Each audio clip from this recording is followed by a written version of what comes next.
Muy buenos días, se les habla Eduardo Guzmán Pérez, director del Instituto de Investigaciones Históricos y presidente por tempore de la Asociación Iberoamericana de Escritores Militares, desde nuestra plataforma de Bogotá para la cadena de radio y televisión internacional 24 Horas Noticias, en sus ediciones especiales en español para Hispanoamérica, Estados Unidos y Europa Central.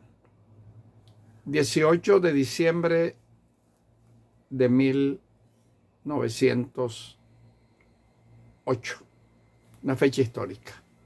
Histórica porque se fractura el proceso político venezolano con la salida del presidente Cipriano Castro por graves motivos de salud que no pudo solucionar la medicina y la cirugía venezolana de la época encabezada por el doctor Racetti y el doctor Bueno.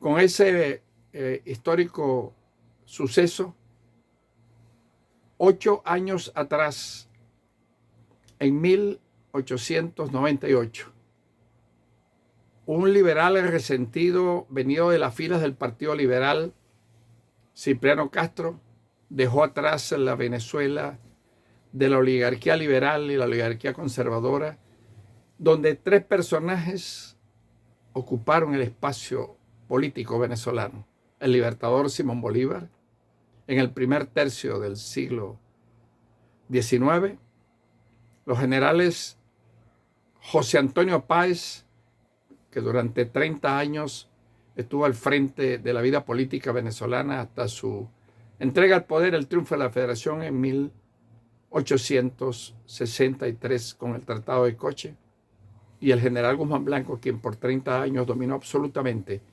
con la República Amarilla del Guzmanato la política venezolana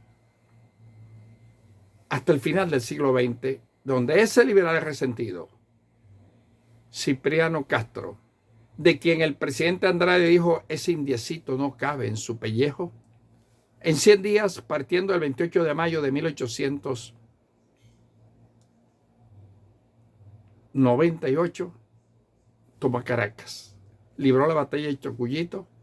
Los militares que respaldaban al presidente Castro se reúnen con el comisionado político que envía el presidente Andrade a conferenciar con el general Cipriano Castro y lo traicionan. Castro toma Caracas y llega al Palacio Federal a la media mañana del 23 de octubre de 1898 a recibir el poder ejecutivo como estaba convenido. Le dice a Víctor Rodríguez, que era el ministro de Guerra y Marina del huido presidente Andrade. Se inicia una férrea dictadura, violencia contra los opositores. Castro, entre 1898 y 1908, desarrolló una política en cierta forma de cambios para las Fuerzas Armadas Nacionales. Construyó cuarteles, dio inicio a la construcción y a la estructuración de la Academia Militar de Venezuela, que se convirtió en el factor más importante como componente del poder nacional, porque de allí egresaron los próximos militares que ocuparon el espacio político entre la primera promoción de 1912 hasta el presidente, el gran estadista venezolano Marcos Pérez Jiménez, que cierra el ciclo andino. De tal manera que 5 andinos emergieron de esa revolución restauradora: Castro el guerrero, Gómez el pacificador de Venezuela, López Contreras el hombre de la transición, Medina Garita el gran demócrata y Pérez Jiménez el transformador del medio físico, moral y espiritual de los venezolanos. En 1980 di inicio a una investigación que me llevó a la publicación de este libro, Cipriano Castro, el restaurador de Venezuela, como trabajo de ascenso para la Escuela de Historia y Geografía de la Facultad de Humanidades de la Universidad Central.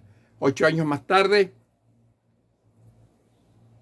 publiqué este nuevo ensayo, Venezuela, país contrainsurgente, donde las figuras centrales de esa investigación fueron Cipriano Castro, el guerrero, y Gómez, el pacificador de Venezuela.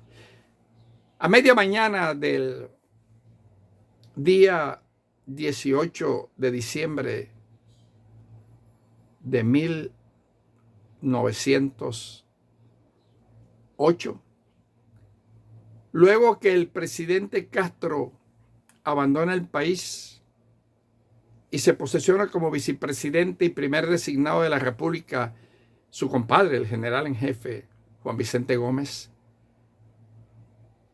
compañero de los anteriores, todos eran andinos, todos eran generales, todos eran del Táchira. Pero ese 19 de diciembre fue importante porque un día anterior, el 18, se reunieron en Caracas los oficiales de la guarnición del Distrito Federal con el comandante de la Armada y presidente de la Venezolana de Navegación, compadre de Juan Vicente Gómez y fiel amigo de Castro, el general de la Armada Carlos Román Delgado Chalbaud. ¿Qué se hacía en esa reunión? Se fraguaba el nuevo ciclo histórico de Venezuela. En un acuerdo con los comandantes, sobre todo el cuartel San Carlos, construido en las finales del siglo XVII, a media mañana del 19, una vez que se dejaron hacer presos los comandantes de la guarnición de Caracas, el general Delgado Chalbaud invita al vicepresidente Gómez a aparecer en el balcón de la Casa Amarilla, sede del Poder Ejecutivo Nacional, para que el pueblo lo salude. Ya el pueblo estaba condicionado, estaba acordado, y grita: ¡Viva Gómez!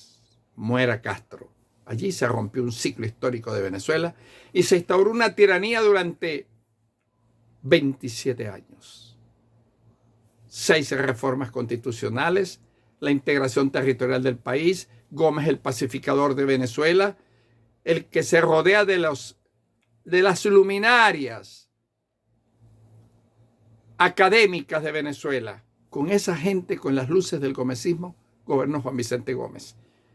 Ese 8 de diciembre de 1908 fue fundamental para que el país entrara a ser gobernado por hombres con una visión clara de la familia, del Estado, de la sociedad, de la República y de la nación. De tal manera que, tal día como mañana, Juan Vicente Gómez asume el poder con el respaldo decidido del general Román Delgado Chalbaud y se inicia un nuevo ciclo de vida política de Venezuela.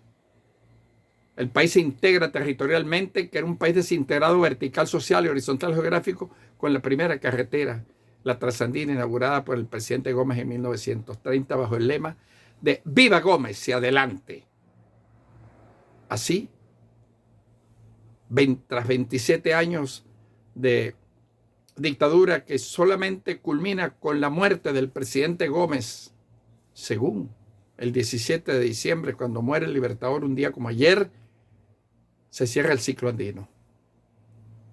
35 años de gobiernos andinos que tienen un final para Venezuela extraordinario con la llegada al poder del presidente Marcos Pérez Jiménez, el más grande estadista de todos los tiempos. Les habló Eduardo Guzmán Pérez, director del Instituto de Investigaciones Históricas Iberoamericanos.